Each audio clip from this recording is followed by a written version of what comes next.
नमस्कार, मैं हूं सत्यपाल और आप देख रहे हैं CWB हिंदी न्यूज। शक संवत 1947 विक्रम संवत 2082 आज पौष मास के शुक्ल पक्ष की अष्टमी तिथि और दिन रविवार है। तदनुसार अंग्रेजी तारीख 28 दिसंबर सन 2025।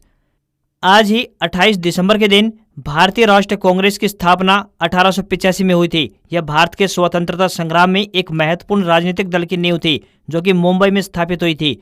वहीं रिलायंस इंडस्ट्रीज के संस्थापक धीरूभाई अंबानी और टाटा समूह के पूर्व चेयरमैन रतन टाटा का जन्म आज ही के दिन हुआ था। वहीं प्रसिद्ध छायावादी कवि सुमित्रा नंदन पंत का निधन भी हुआ था। आज ही के दिन साल 1896 के कांग्रेस अधिवेशन में पहली बार वंदे मातरम गाया गया था। सबसे पहले आज की सुर्खियां। हरियाणा में बूंदाबांदी के आसार, सक्रिय होगा पश्चिमी विक्षोभ, शीतलहर चलने से तापमान में आई गिरावट, जानेंगे मौसम विभाग का ताजा अपडेट। हरियाणा में 30,000 से ज्यादा पदों पर होगी सरकारी भर्ती, जल्द शुरू होगा परीक्षाओं का दौर। हिसार सिविल अस्पताल को शिफ्ट करने की तैयारियां शुरू, इस जगह पर बनेगी नई बिल्डिंग। अंबाला लोकसभा क्षेत्र के अंतर्गत आने वाले शहजादपुर कस्बे को मिलेगा नगर पालिका का दर्जा, नए साल पर मुख्यमंत्री करेंगे घोषणा। महेंद्रगढ़ में भारी वाहनों के लिए नई गाइडलाइन जारी, कई मार्गों पर एंट्री बंद, शहर में ओवरटेकिंग पर रोक, नियम तोड़ने पर लगेगा जुर्माना। मशरूम की खेती करने वाले किसानों के लिए खुशखबरी, सब्सिडी राशि में बढ़ोतरी का मिला तोहफा। हरियाणा के विधायक 5 स्टार होटलों में रुक सकेंगे, 12,000 रुपये तक मिलेंगे। BSNL का नया रिचार्ज प्लान लॉन्च, मात्र 251 रुपये में मिलेगा 100 GB डेटा का लाभ।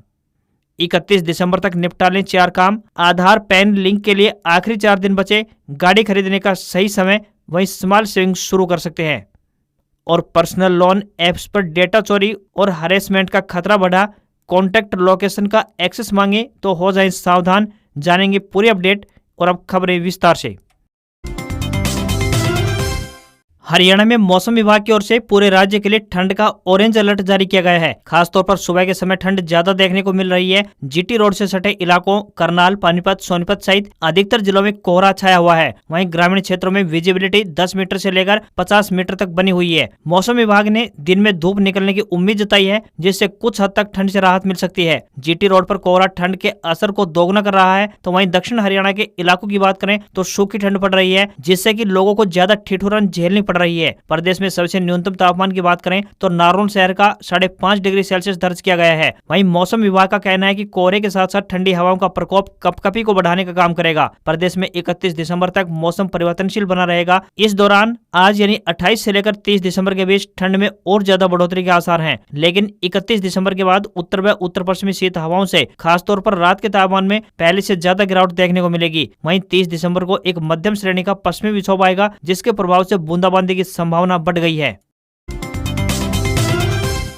कुरुक्षेत्र में भारतीय किसान यूनियन चढ़ोनी यानी BKU ने सफेद आलू को भावांतर भरपाई योजना में शामिल करने के लिए मुख्यमंत्री नायब सिंह सैनी को लेटर लिखा है। इस लेटर में BKU के अध्यक्ष गुरुराम सिंह चढ़ोनी ने सरकार से योजना के तहत आलू के गिरते भाव की वजह से किसानों के नुकसान की भरपाई करने की मांग रखी। चढ़ोनी ने कहा कि हरियाणा की मंडियों में आलू के भाव में काफी ज्यादा गिरावट दर्ज की गई है, जिससे कि सफेद आलू उत्पादक किसान गंभीर आर्थिक संकट में फंसता जा रहा है। लेकिन भावांतर भरपाई योजना को लागू नहीं किया गया है। उन्होंने कहा कि लाल आलू का भाव सफेद आलू से ज्यादा है, लेकिन मंडियों में आलू का औसत भाव दिखाया जा रहा है। इसी औसत के कारण सफेद आलू भावांतर भरपाई योजना से बाहर किया जा रहा है, जिसका सीधा नुकसान सफेद आलू उत्पादक किसानों को उठाना पड़ रहा है। चढ़ोने ने बताया कि प्रदेश के अधिकांश मंडियों में सफेद आलू के भाव बहुत कम है। विशेषकर पंचकुला, सिरसा, सोनीपत, यमुनानगर, अंबाला, कुरुक्षेत्र, पीपली, शाहबाद और बाबेन मंडियों में भाव लगातार गिर रहे हैं। ये भाव उत्पादक लागत से काफी नीचे हैं। चढ़ोने ने कहा कि अगर सरकार ने तुरंत हस्तक्षेप नहीं किया तो सफेद आलू उत्पादक किसानों को भारी नुकसान पहुंचेगा।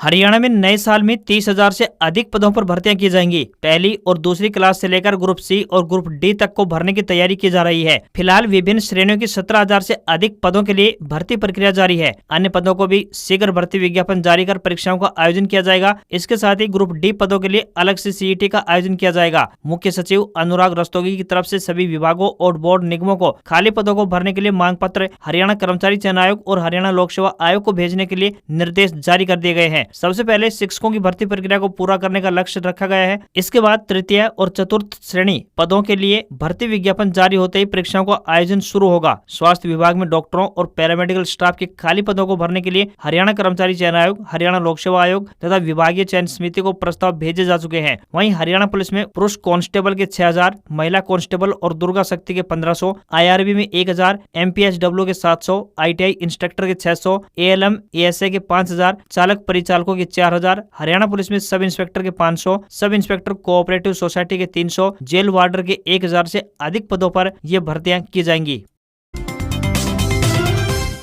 हरियाणा के विधायक अब 5 स्टार होटल में रुक सकेंगे। नए नियमों के तहत उन्हें मेट्रो शहरों में 12,000 और गैर मेट्रो शहरों में 9,000 रुपए तक के किराए पर लग्जरी होटल का कमरा लेने की अनुमति दी गई है। यह पिछली 5,000 रुपए की सीमा से 168% अधिक है। हालांकि इसका फायदा उन्हीं विधायकों को होगा जो विधानसभा समितियों के सदस्य के रूप में दौरा करने जाएंगे। इसके अलावा पूर्व विधायकों को भी यात्रा भत्ते के रूप में हर महीने 10,000 रुपए एक्स्ट्रा मिलेंगे। आधिकारिक सूत्रों ने बताया कि ठहरने के खर्च में वृद्धि बढ़ती कीमतों और प्रतिनिधियों के पद व गरिमा को ध्यान में रखते हुए की गई है, जिन्हें प्रोटोकॉल में आमतौर पर राज्य के मुख्य सचिव से ऊपर रखा जाता है। हरियाणा के विधायकों को हर महीने लगभग 2,25,000 रुपए वेतनमान मिलता है। इसके अलावा उन्हें मीटिंग में आने जाने के लिए 18 रुपए प्रति किलोमीटर का भत्ता और साल में 3 लाख रुपए तक का यात्रा खर्च भी मिलता है। अब विधायकों को सरकार की तरफ से शानदार होटलों में रुकने की सुविधा भी मिलेगी, क्योंकि चंडीगढ़ के अच्छे 5 स्टार होटलों में एक दिन का कमरा 9,000 रुपए से लेकर 12,000 रुपए तक का होता है। नए नियमों के तहत सरकार ने 550 पूर्व विधायकों को राहत देते हुए उनकी पेंशन, महंगाई भत्ते और यात्रा भत्ते पर लगी 1 लाख रुपए की सीमा भी हटा दी है। नए नियमों के अनुसार अब पूर्व विधायक हर महीने यात्रा भत्ते के तौर पर 10,000 रुपए तक ले सकेंगे।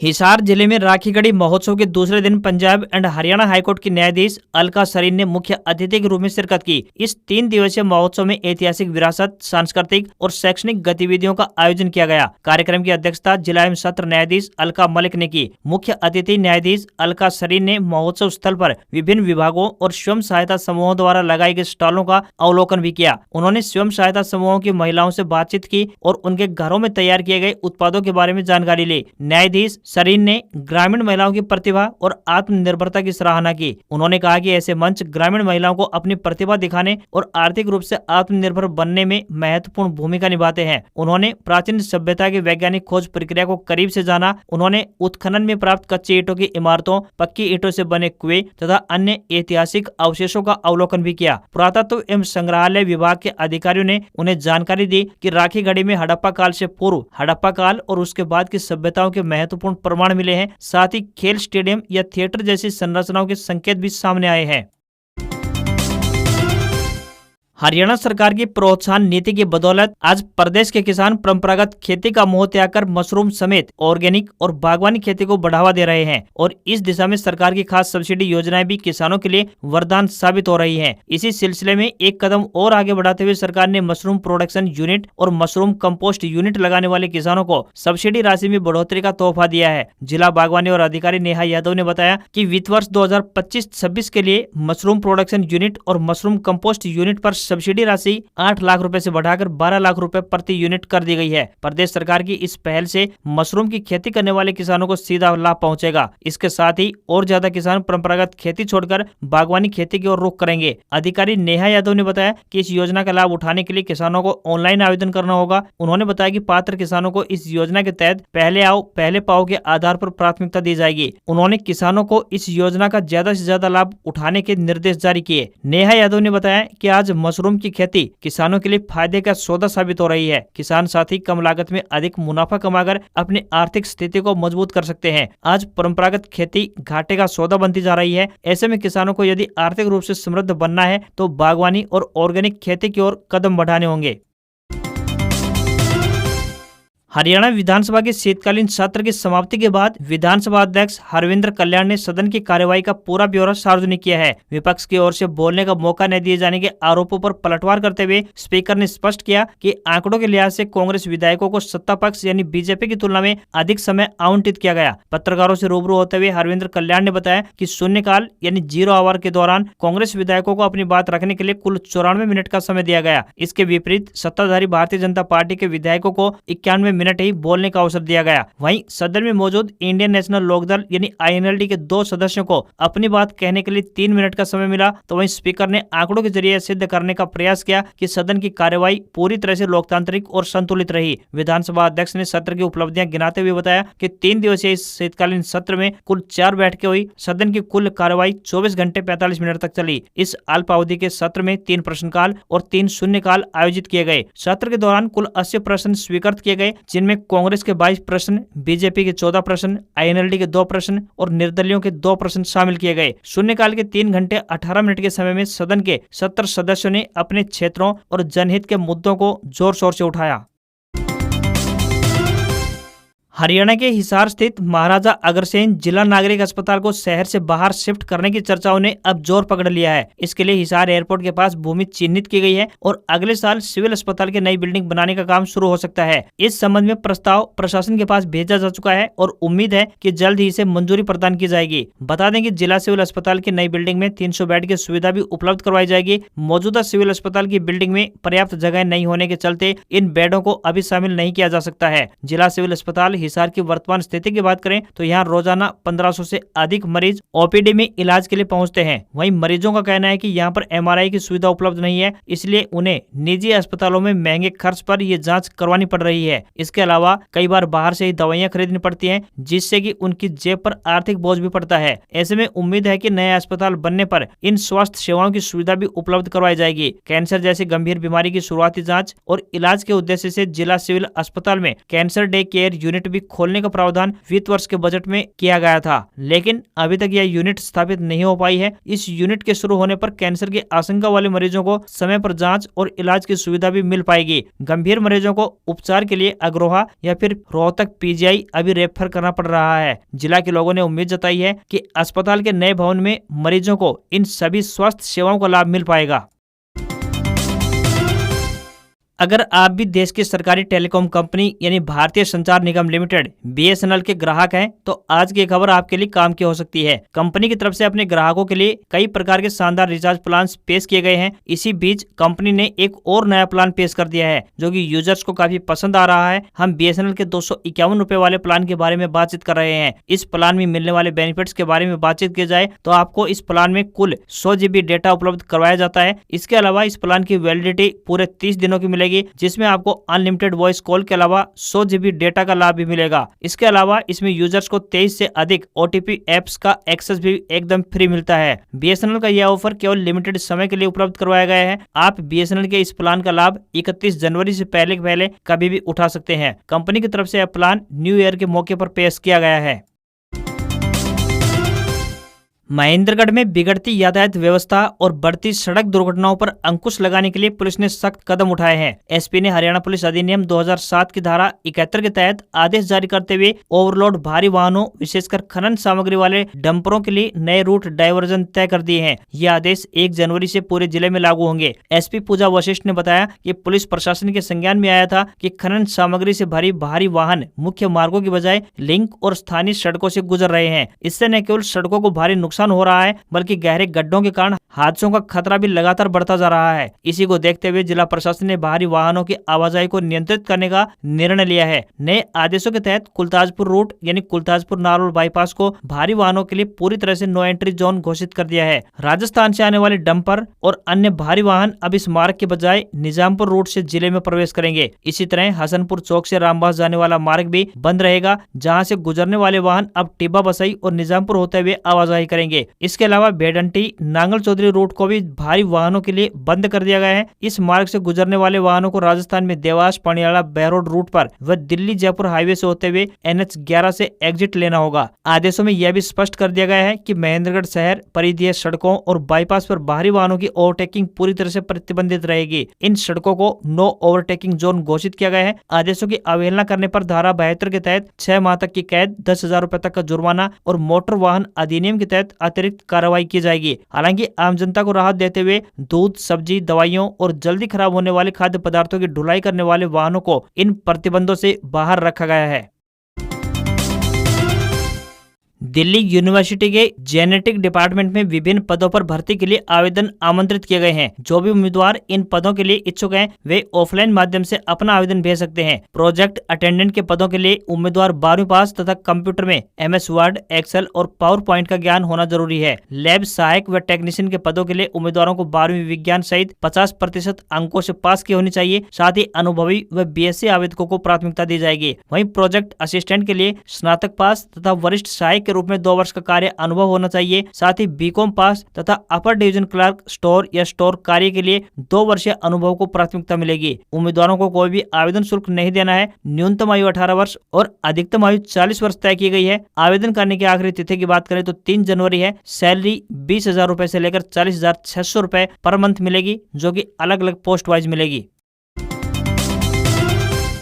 ऑनलाइन पर्सनल लोन लेना आजकल बहुत आसान हो गया है। बस पैन, आधार और बैंक स्टेटमेंट अपलोड करो और कुछ ही मिनटों में खाते में पैसा आ जाता है। यह सुविधा जितनी आसान दिखती है उतनी ही जोखिम भरी भी हो सकती है। दरअसल लोन के लिए अप्लाई करते समय आप केवल अपनी कमाई की जानकारी नहीं देते हैं, बल्कि अपनी पहचान, खर्च करने की आदतें और कई बार अपने निजी कॉन्टैक्ट्स तक का एक्सेस भी अनजाने में इन एप्स को दे देते हैं। ज्यादातर लोग यह नहीं देखते कि वे लोन के लिए अप्लाई कहां से कर रहे हैं। किसी जाने माने बैंक से रजिस्टर्ड NBFC यानी कि नॉन बैंकिंग फाइनेंशियल कंपनी और किसी रैंडम लोन ऐप में जमीन आसमान का फर्क होता है। बैंक RBI के नियमों से बंधे होते हैं और उनकी नियमित ऑडिटिंग भी होती है, जबकि दूसरी तरफ कई इंस्टेंट लोन ऐप्स केवल बिचौलिए होते हैं। इनका काम आपका डेटा इकट्ठा करना और उसे आगे बेचना होता है। ऐसे में आपका डेटा कई हाथों से होकर गुजरता है, जिससे प्राइवेसी का खतरा और अधिक बढ़ जाता है। लोन ऐप्स अक्सर आपके फोन के कॉन्टैक्ट्स, कॉल लॉग्स, फोटो और लोकेशन का एक्सेस मांगते हैं। क्रेडिट स्कोर चेक करने के लिए इन चीजों की कोई आवश्यकता नहीं होती है। पुराने मामलों में देखा गया है कि जब लोग समय पर लोन नहीं चुका पाए तो इन ऐप्स ने उनके रिश्तेदारों और दोस्तों को फोन करके परेशान किया। हालांकि रेगुलेटर्स ने इस पर सख्ती की है, लेकिन यह पूरी तरह से खत्म अभी नहीं हुआ है। अगर कोई ऐप बेमतलब की परमिशन मांग ले तो समझ लीजिए कि कुछ गड़बड़ है। अक्सर लोग सोचते हैं कि अगर लोन नहीं मिला तो डेटा सुरक्षित है, लेकिन ऐसा नहीं होता है। आपके डॉक्यूमेंट्स और ID सालों तक इन कंपनियों के सर्वर पर स्टोर रहते हैं। यही कारण है कि एक बार लोन अप्लाई करने के बाद आपके पास अनचाहे कॉल्स और स्पैम मैसेज की बाढ़ आ जाती है। अगर कोई कंपनी आपको धमकी भरे फोन कर रही है या फिर आपके करीबियों को मैसेज भेज रही है तो सबसे पहले उन सभी चीजों का स्क्रीनशॉट ले लें। ऐप की परमिशन तुरंत बंद करें और उसे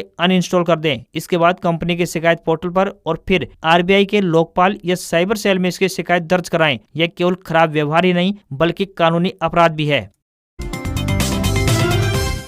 वर्तमान में जॉब मार्केट काफी तेजी से बदल रहा है। ऐसे में हमें भी मार्केट के साथ साथ अपडेट रहना होगा, तभी हम इस मार्केट में टिक पाएंगे और अपने लिए अच्छी सैलरी वाले अपॉर्चुनिटीज हासिल कर पाएंगे। आज का दौर टेक्नोलॉजी का दौर है। जिस गति से टेक्नोलॉजी और काम करने के तरीके बदल रहे हैं, उसमें सिर्फ पुरानी डिग्रियां होना काफी नहीं है। कई प्रैक्टिकल स्किल्स सिर्फ 30 दिनों में सीखी जा सकती है, जिससे कि कैरियर में ग्रोथ के मौके और भी अधिक बढ़ जाते हैं। अगर आपके पास कुछ ऐसे स्किल है जो आपको सबसे अलग करती है, तो आपके लिए रास्ता काफी आसान हो जाता है। आपको मात्र 30 दिनों का समय देना होगा, जिससे कि आप लंबे समय तक बेहतर वेतन और ऊंचे पदों के रूप में रिटर्न हासिल कर सकते हैं। सबसे अच्छी बात यह है कि इन स्किल को सीखने के लिए किसी महंगे कोर्स या फिर सालों का इंतजार करने की आवश्यकता नहीं है। वर्तमान समय में आर्टिफिशियल इंटेलिजेंस की काफी डिमांड है। चैट GPT जैसे टूल्स का सही उपयोग करके या फिर प्रॉम्प्ट इंजीनियरिंग सीखकर आपकी प्रोडक्टिविटी 50% तक हाइक कर सकती है। यह स्किल मौजूदा समय में सबसे ज्यादा डिमांड में भी है। आज के दौर में सब कुछ ऑनलाइन है, बिजनेस भी ऑनलाइन माध्यम से ही चल रहा है। ऐसे में सर्च इंजन ऑप्टिमाइजेशन यानी SEO और सोशल मीडिया मार्केटिंग की बेसिक समझ आपको मार्केटिंग और सेल्स के फील्ड में काफी आगे ले जा सकती है। असाना, ट्रेलो या फिर जीरा जैसे प्रभावी टूल्स का उपयोग करके काम को व्यवस्थित करना सीखना आपको स्किल्ड मैनेजर के रूप में पेश करता है। इससे आप कॉम्प्लेक्स प्रोजेक्ट भी आसानी से संभाल पाएंगे। अब वेबसाइट या फिर ऐप बनाने के लिए जरूरी नहीं है कि आपको कोडिंग आती हो। बबल या फिर वेबफ्लो जैसे नो कोड टूल्स का यूज करके आप एक भी लाइन का कोड लिखे बिना डिजिटल प्रोडक्ट्स बनाना सीख सकते हैं। यह एक एंटरप्रेन्योर के लिए गेम चेंजर साबित हो सकता है। इस महीने के आखिर यानी 31 दिसंबर तक गाड़ी खरीदने का अच्छा शानदार मौका है, क्योंकि 1 जनवरी से कंपनियां दाम बढ़ाने जा रही हैं। वहीं छोटी बचत योजनाओं की ब्याज दरें भी घट सकती हैं, इसलिए अभी निवेश का प्लान बना सकते हैं, जो ज्यादा ब्याज का फायदा भी मिल सकता है। इसके अलावा भी कुछ कामों की डेडलाइन खत्म होने जा रही है। मारुति, टाटा, एमजी और हुंडई जैसी कंपनियां की गाड़ियां 1 जनवरी से महंगी हो सकती हैं। एमजी ने दाम बढ़ाने की घोषणा भी कर दी है, वहीं बाकी कंपनियां भी जल्द इसकी घोषणा कर सकती हैं। 31 दिसंबर तक स्मॉल सेविंग स्कीम्स की ब्याज दरों में कटौती का ऐलान हो सकता है। इसमें कुल 11 स्कीम शामिल हैं। आरबीआई ने 5 दिसंबर को रेपो रेट 0.25% घटाकर यानी 5.25% कर दिया है, जिसकी वजह से इन स्कीम्स की ब्याज दर घटने का अनुमान है। जिन लोगों का आधार कार्ड 1 अक्टूबर 2024 या फिर उससे पहले का बना हुआ है, तो उन्हें 31 दिसंबर तक उसे पैन के साथ लिंक करना जरूरी है। ऐसा न करने पर पैन इनएक्टिव यानी कि बंद हो सकता है। अगर आपका पैन इनऑपरेटिव हो गया तो आप न तो इनकम टैक्स रिटर्न यानी ITR भर पाएंगे, न ही पेंडिंग रिफंड ले पाएंगे। बैंक अकाउंट या फिर म्यूचुअल फंड से जुड़े हुए सभी कामों में इस तरह की दिक्कतें सामने आएंगी। अगर आपने अभी तक वित्त वर्ष 2024-25 का इनकम टैक्स रिटर्न यानी ITR फाइल नहीं किया है, तो लेट फीस के साथ 31 दिसंबर 2025 तक आप फाइल कर सकते हैं। वहीं केंद्र सरकार 1 अप्रैल 2026 से देश में नया इनकम टैक्स कानून यानी इनकम टैक्स एक्ट 2025 लागू करने जा रही है। नया कानून 1961 से चले आ रहे पुराने कानून की जगह लेगा। नए कानून का सबसे बड़ा मकसद टैक्स प्रक्रिया को सरल बनाना और आम आदमी के लिए उलझनों को कम करना है।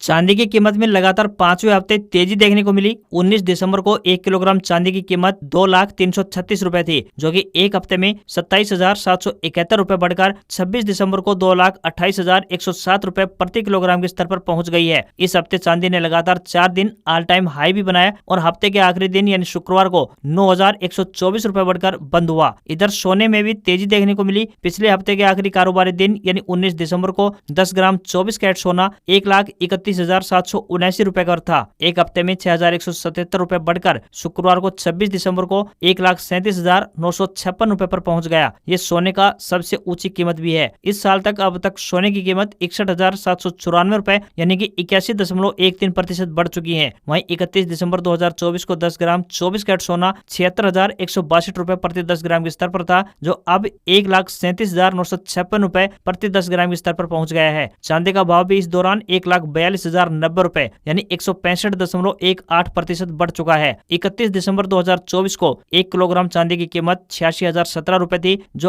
अब 2,28,107 रुपए प्रति किलोग्राम के स्तर पर पहुंच गई है। आज खबरों में बस इतना ही। देखते रहिए आपका अपना हरियाणा का सबसे बेहतरीन news channel CWB Hindi news. नमस्कार। इसी आशा के साथ आपका दिन शुभ रहे।